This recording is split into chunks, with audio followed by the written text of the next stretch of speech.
We continue in the chapter 15. So we learned till the first 10 lines approximately in the original text. But the word is, if you're following in the English, is bikirbai. So the Alter Rebbe points out over here, or firstly, in the beginning of the Perek, brings another proof from a pasuk that the tzaddik and the beinoni are very distinct. They're two different type of people. Based on the pasuk, uriisem mishavtem uriisem beitzadik larosha bein eved elikim lasher le'avadei. That there's the tzaddik and the eved elikim, because if not, we elaborated in the previous class how it's accordingly redundant if the tzaddik is the oved elikim, the one who serves Hashem. But because the tzaddik and the rasha, Oved Elikim Lasher Le'avadei, seems to be the same. But the Alter Rebbe explains, no, the Oved Elikim is the beinoni, because he's an Oved Elikim, while the tzaddik is not an Oved Elikim, he's an Eved Hashem, because he already became an Eved. Just review those few lines. The tzaddik nikra Eved Hashem, like Shem B'Shem Atayr, K'Shem Chacham, Melech. Similar to when you say a chacham, someone's a chacham, you don't say he's on the way to become a chacham. He's mischakim, or a melech, you say a king. He's not someone on the way to become a king, but he's a melech, he's already a melech. He is shekvar nasa chacham, a melech, he already became a chacham. Similarly, a melech, a king. Kach this individual, par ovar v'gomar legamri avedus hamachama. He completed the aveda of the struggle and war to imhara, with the evil, till he chased it away, got rid of it. His heart is completely devoid of the Yetzer Hara. So again, this is just recapping the last few words over here, that this is the tzaddik. The tzaddik is essentially an Eved Hashem. He's not an Oved Elikim. The beinoni is in the middle of his Aveda, therefore he's called an Oved. He is in this arena, in this struggle with the Yetzer Hara, Lizgaber olav, again as the lashon before. The tzaddik is not Oved Hashem, Eved Hashem. So therefore, when you find in the pasuk V'shavtem Re'isim, you examine and see between the tzaddik and the rasha, and Eved Elikim Lasher Le'avadei, the tzaddik is not the Eved Elikim. The tzaddik is an Eved Hashem. Eved Elikim is the beinoni. Today's class, so beinoni. We begin with the words of beinoni. The fact that we see that the pasuk continues Lasher Le'avadei, so you pretty much reconcile between the tzaddik and Oved Elikim, but what is the rasha and the Le'avadei? Which means you're trying to say that the pasuk is not just repeating itself, because the tzaddik is the tzaddik, the Oved Elikim is the beinoni, but what about the rasha and Lasher Le'avadei? They seem to be tantamount with each other. The rasha is a rasha, someone's Le'avadei, doesn't serve Hashem. So this part of the pasuk seems redundant. Alter Rebbe explains, no, that even in the beinoni itself, so there's even the beinoni itself, there's the Oved Elikim and the Le'avadei. So everything is clear in the pasuk. The tzaddik v'shavtem re'isim, you can examine between the tzaddik and the rasha. So you have over here clearly, distinctly, rather, the tzaddik, and you have the rasha. But then you have a new set of type of Yidden. One is an Oved Elikim, one is Le'avadei, and the Le'avadei, the one who does not serve HaKadosh Baruch Hu, that is not the rasha.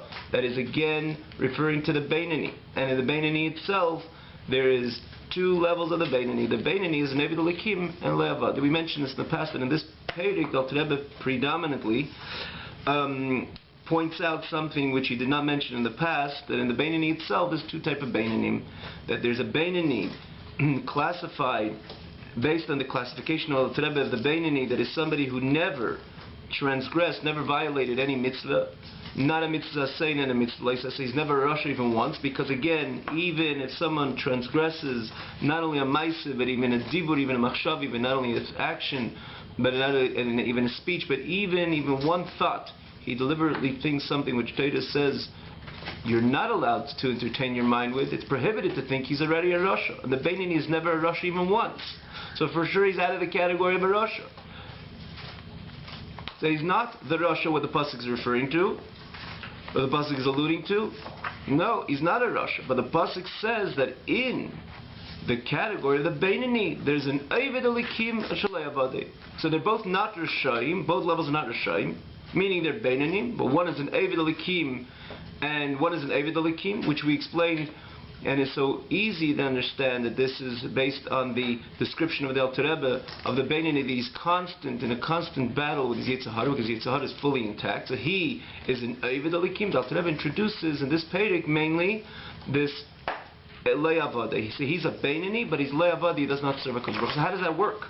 Apparently, if someone is a Beinani, and if his Yetzer Hara is completely intact, so therefore, apparently one would say it's inevitable that he's a Ovid Elikim, because at what point does it become a Le'avadeh? So if Le'avadeh is in the context that he doesn't serve a Kodesh Baruch Hu at all, he neglects the Avodas Hashem, so then he's really a Rasha. Because if someone neglects the Avodas Hashem, is Le'avadeh, he doesn't serve a Kodesh Baruch Hu. If he's somebody who does not serve a Kodesh Baruch Hu, so therefore, apparently, he's obviously, inevitably, he's a Rasha. When it comes to a time that he has a challenge to, in Mitzvah Saseh, in other words, to do what Hashem wants, and he sits there laid back, Lei Avadei, so apparently he's a Rasha. And similarly, Mitzvah Lei says, if he has this temptation, Chas v'Shalom, to violate, which Yetzer Hara sends its signal, to violate the mitzvah, may it be in thought, in speech, and action, and he sits back, he doesn't Ovid, Le'avadeh, he doesn't strengthen himself, doesn't make the effort in order not to allow this message of Yetzer Hara to enter his thought, speech, and action. So again, he's a Rasha. So what does it mean, Le'avadeh, in the context of a Beinani? So this is really which needs explanation. This is the Ovid Elikim. This is classically the Beinani. The Beinani is an Ovid Elikim because he's not done yet. He's not an Ovid Hashem because Yetzer Hara is in full tact. So that makes sense why he's an Ovid Elikim. It's a beautiful description or a clear description of the Beinani, Ovid Elikim. But what does it mean, Le'avadeh, and he's still a Beinani? So this is again, namely, the Alter Rebbe introduces this phenomenon that someone could be a Beinani and still Le'avadeh. How does it work? So the Beinani, Yesh Kam Ki Shtei Madregas. There's two levels in the Beinani, Ovid Elikim and Le'avadeh. Nonetheless, ain't a Rasha. He's not a Rasha. And Alter Rebbe naturally has to say ain't a Rasha, because when you're dealing with the Le'avadeh, why isn't he a Rasha? As we just explained. So the answer, he never violated in all his days any Aveda Kala, an Aveda which is a light Aveda. In other words, really there's no, every Aveda one has to look on it with a maximum stringency. But and as the Pirkei Avos, just to say this parenthetically, Pirkei Avos says, do not weigh Avedas, but still there is a concept. The Pirkei Avos is telling you that every Aveda, even Aveda Kala, you should look at it like Chamura. But that itself says that according to Teda, there are Avedas which are considered Kalas as opposed to the Chamuras you'd see basically on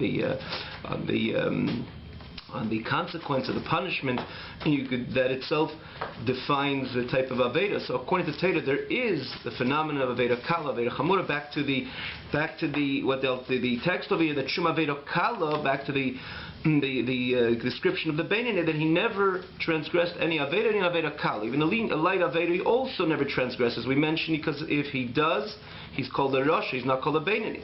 So this individual is not a Rasha, and this is in the Mitzvahs Leisas. V'gam kim kol ha-mitzvahs she'efshel l'kaimon, that he fulfills every single mitzvah that he has the ability to fulfill, he does fulfill them. Again, he's a Beinani. And more so with Talmud Torah Keneged Kulam, that he, even in the midst of Talmud Torah, which, as we said and mentioned a number of times, Keneged Kulam, it's a mitzvah which is greater than all mitzvahs saseh, the idea of limud ha-Torah, learning Torah, but yet the Alter Rebbe adds it over here because we mentioned a number of times, as much as it's on the scale, it weighs more than all the other mitzvahs, but practically to keep the mitzvah of limud ha-Torah is the most difficult mitzvah to keep, because conceptually, you deal with the mitzvah of limud ha-Torah, really limud ha-Torah, learning Torah has to be completed, has to be fulfilled every moment of the day. Every second a person has, he has to learn Torah.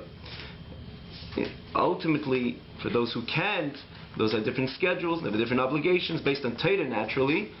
They have their shiurim in Torah, but even then, a person has to make sure that the shiurim he learns at the time which is designated for learning Torah has to be utilized 100%.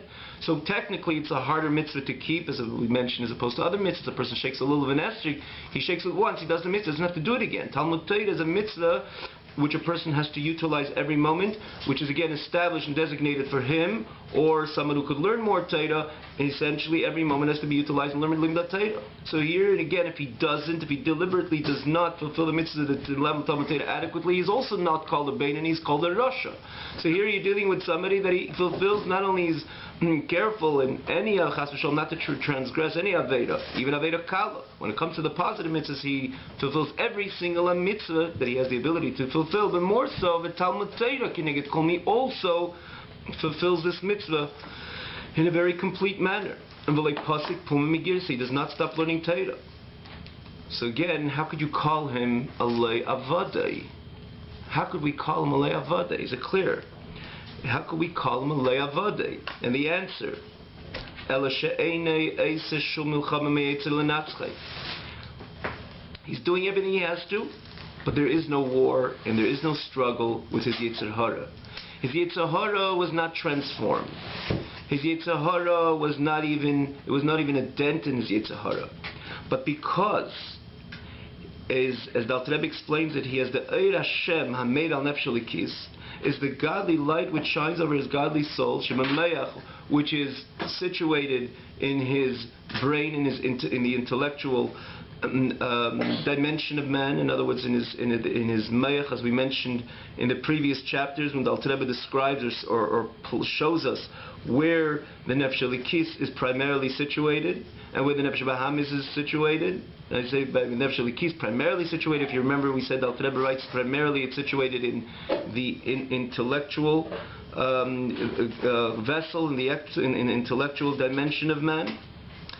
Ultimately has a station in the heart as well, but primarily the Nefesh Elikis is in the moach, in the brain. To explain it in other words, the Nefesh Elikis is essentially intellectual.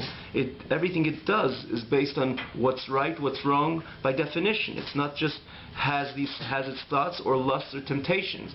The Nefesh Elikis is essentially intellectual. That's why where the Nefesh Elikis is primarily, or that's the explanation why the Alter Rebbe writes, the Nefesh Elikis is primarily situated in the brain. So because there's the Eid Hashem, which shines over his Nefesh Elikis in his Moach Hashalit Alev, which has complete dominion over the heart, as we know by nature. Moach Shalit Alev, this exists by anybody. Is not associated particularly with the godly soul, with the struggle between the godly soul and the animal soul. By definition, the way Hashem created man, mind governs over heart, and mind has complete dominion over heart. And this is the way overall, the Nefesh Elikis, the Beinoni can and does make his right choices. But usually it comes through a milchama, usually it comes through a war, because the Nefesh Bahamis, which is situated in the heart, continues to send its signal by the Beinoni to think, do, and speak, contrary to the Ratzon Hashem. So certainly he has to utilize the kayach of his Nefesh Elikis, or make mention, or come through with his Nefesh Elikis over his heart, over the message which is coming from the Nefesh Bahamis, which is situated in the heart. And Moyach always has to be Shalit El 11. This Shalit usually works with a Milchama, with a war, but in this case, Alter Rebbe writes, Eina Eisa Shum Milchama Mayetze. He does not have any Milchama, any war with the Yetzer Hara to be victorious over the messages, the signals of the heart, because the Eid Hashem shines over the Nefesh Elikis. In other words, give a certain strength of the Nefesh Elikis is present in a certain way that it reduces completely the dimension of war, of milchama. Now, how does that work? Apparently, if we say this seems to be a description of the tzaddik, if you say that he needs no milchama mayetzer, that's mamish the tzaddik, because the tzaddik completely transformed his Yetzer Hara. Here you're dealing with a beinoni. The Yetzer Hara is completely, fully intact. So the question is,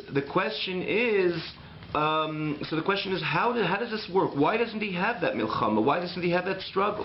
So the Alter Rebbe explains there's a certain nature which exists by certain personalities or by certain people based on their personality, based on their nature, that the war is with the Yetzer Hara could be completely reduced, or reduced in a way that it completely nullified. And let's understand this with the following words. His Yetzer Hara does not stand in confrontation to bother him, to disturb him of his learning Torah and his Avodas Hashem. He needs not to fight and to war with the nefesh, with the Yetzer Hara, with the nefesh Bahamis.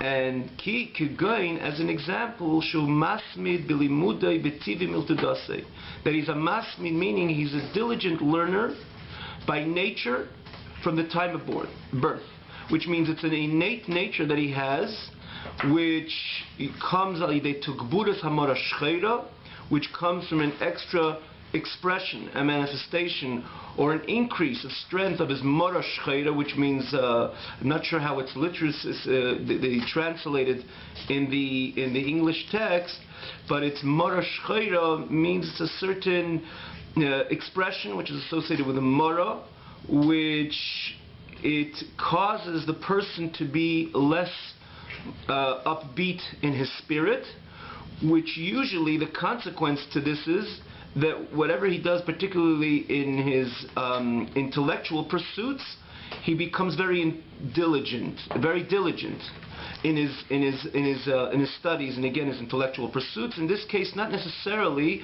it is associated with limudat Torah. You find many people which have this tagburas of mora shcheira, that they could read and read non-stop, extremely, very diligently, in a way that they can go through study after study. It's again statistically been proven that those who, even great philosophers, which were extremely involved diligent in their studies for hours and hours on end without an interruption. Again, not necessarily people who are frumma people or even in Jews or non-Jews alike, because it's not associated with the limud of Torah per se. It's a certain, again, a natural, innate component within the person which causes him to learn, to get involved in his intellectual pursuits very diligently, that he could sit for 6 hours, 8 hours, reading, learning, studying, etc. So in this case also, you're dealing with a frumma yid, if he has that tagburas of mara shcheira, again there's the mara levayna, people mara levayna means to say lavan as opposed to shachar, white as opposed to black, that they're upbeat in their nature, and it's hard to sit consecutively for hours on end and learn. In this case, Torah, for example, it's hard to concentrate for so long, and for that you have to make a constant decision, because you know that this is a time which is designated to learn Torah, so I need to do so because this is what the Eibishter wants me to do.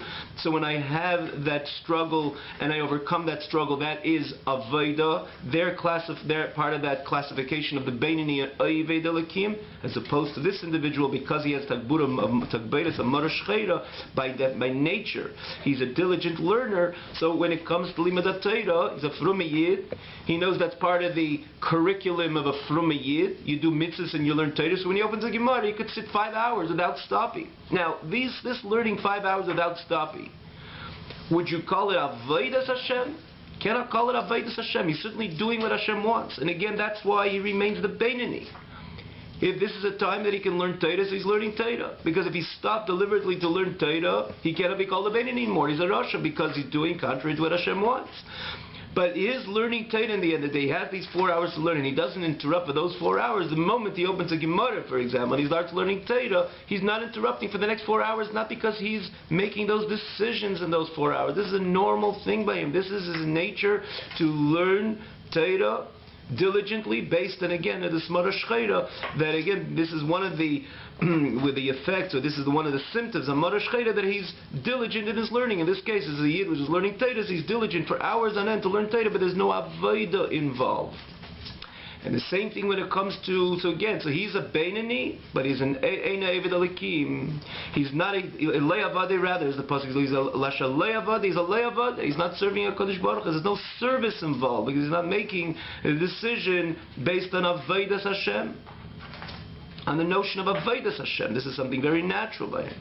And so too, the Alter Rebbe writes in pertaining mitzvahs leisas, and he keeps all the mitzvahs leisas, and not because he has a particular, it's a struggle and he makes a decision, namely when it comes to the struggle. The Alter Rebbe is very extremely opened and says it blatantly over here, based on based on the explanation or the different examples that Rebbe gave in the 11th chapter, the 12th chapter, which is the main struggle that a person has in his avodas Hashem, is in the context of modesty. And that is that a person could say, don't open the light on Shabbos, is one thing, but his mind should be, never entertain his mind something which the Nefesh HaBahamis, the main signal, the Nefesh HaBahamis, which would send to a person's actions and even his thought, even his speech, but namely his thoughts, is in the context of modesty, which this is the real struggle which we have. And we say the Beinoni, as we mentioned, this is the beauty of the beautiful notion of the Beinoni, that he could be complete, his mind is completely pure and aligned with the way the Eibishter wants a person to speak, speak and even think. But at the end of the day, this is the main struggle man has.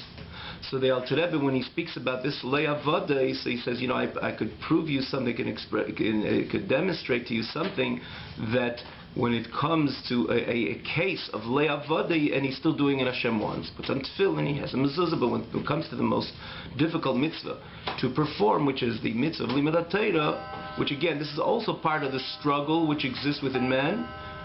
Man's Aveda, when it comes to mitzvah say, as we mentioned, the hardest mitzvah to fulfill is mitzvah Limud HaTorah. So Alter Rebbe proves us that even in Limud HaTorah, he's le'avadi, because this is his nature, to continue learning diligently hours on end. But what about the leisaseh, and namely the leisaseh which is associated with tznius? So apparently we know this is a real struggle on a constant basis, on a daily basis. We mentioned a number of times, not only on a daily basis, an hourly basis, even more so, minutely, many times a second or millisecond basis, that we have this struggle to make sure that our mind is completely pure from any chas v'sholem, that we don't deliberately entertain our mind with anything which Torah says, so where's the le'avada? He's a man which has his 2 feet on the ground, he's an elam hazeh. Doesn't he have these thoughts which he has to struggle?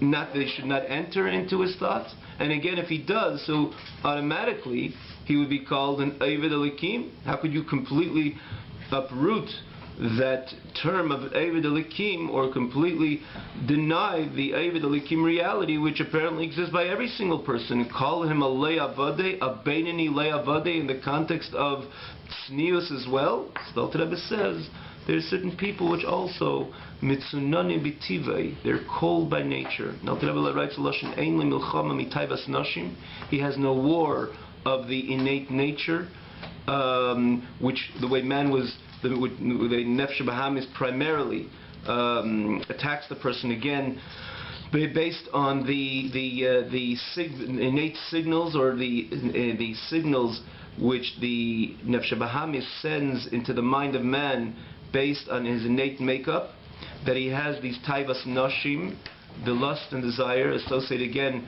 with the opposite gender, which in this case in the context of modesty and tznius. So you have certain people that mitzunan b'tivei, that they're cold in nature, and therefore it's not particularly a struggle by them.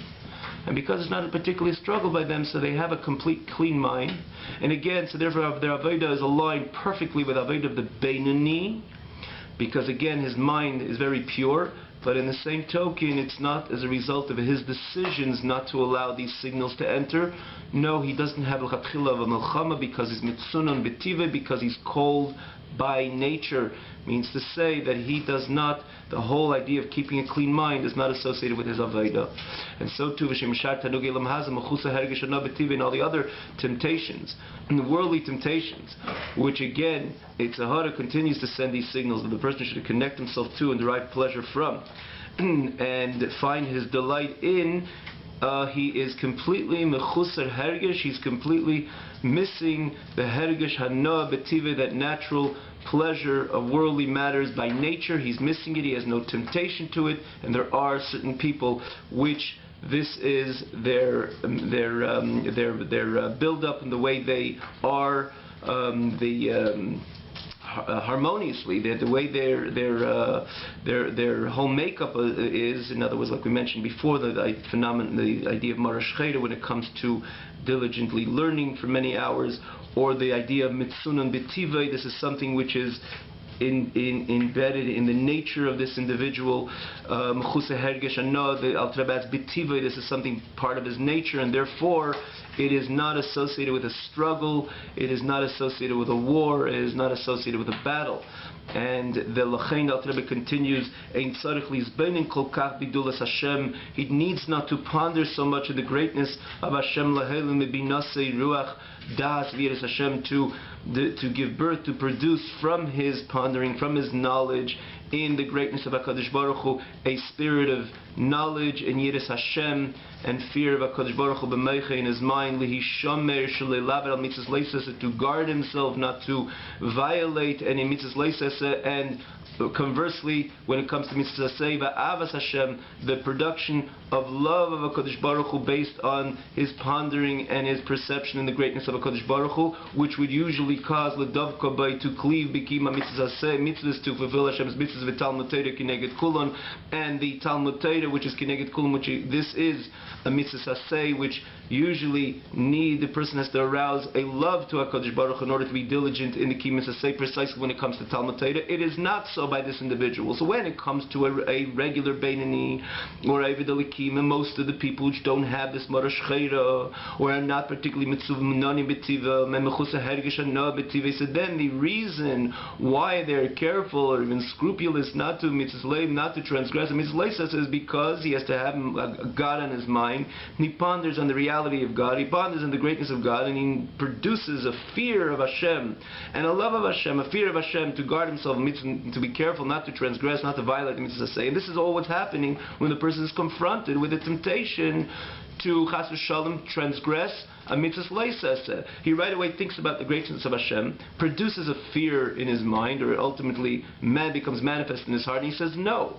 And so again, you have there the struggle. Right there you have the struggle. And same thing when it comes to do a mitzvah say. He thinks that he has to think, he has to concentrate on the reality of Hashem, which would produce a love to HaKadosh Baruch Hu, and with that he would be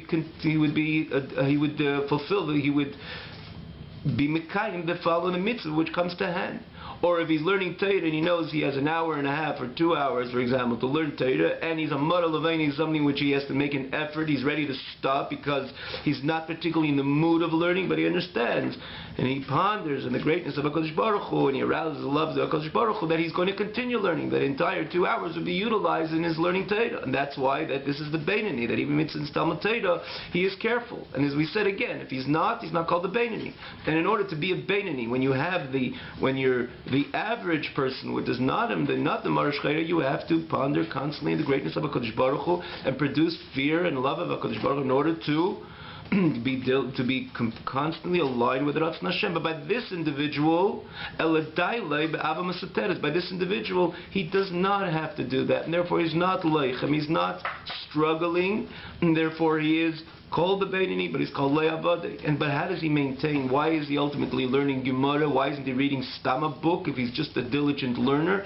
In the end of the day, he is a Yid, and he has a connection to HaKadosh Baruch Hu by his whole makeup. In other words, he understands that at this time when he has to learn Torah, to pick up a book is of a Stama violation of the mitzvah of Talmud Torah. He's obviously going to pick up a Gemara. He says, it's enough. That hidden love, which is in the heart of all Yidden, Klolos Yisrael. All of Yidden have that hidden love because Yidden are called Ayav Shmei because they have an neshama. The Eibishter is really part and parcel of every Yid. So innately a Yid has a drive and a desire to do what Hashem wants. So obviously he's going to do only what Hashem wants.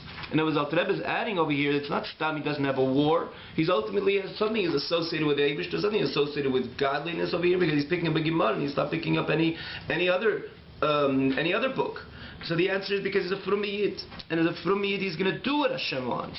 And then why is he doing what Hashem wants? Because you have Avam said he's connected to HaKadosh Baruch Hu. Yidden are called Ayav Shmei by definition. This is the definition of a Yid, that he's Ayav Shmei, loves HaKadosh Baruch Hu. But not an overt love, not a love which came as a result of his pondering of the greatness of HaKadosh Baruch Hu. This individual doesn't need that. He doesn't need to make the effort to ponder the greatness of HaKadosh Baruch Hu to derive to to arouse or produce a love to HaKadosh Baruch Hu. He is a Yid. He has Ava Mesuteres. Therefore, he's a Frume Yid. He's doing mitzvahs. He's learning Torah, and he's not stopping to learn Torah because, again, he's an Eyav Ishmei, but it's not a love which is, again, associated with Aveda, which he aroused.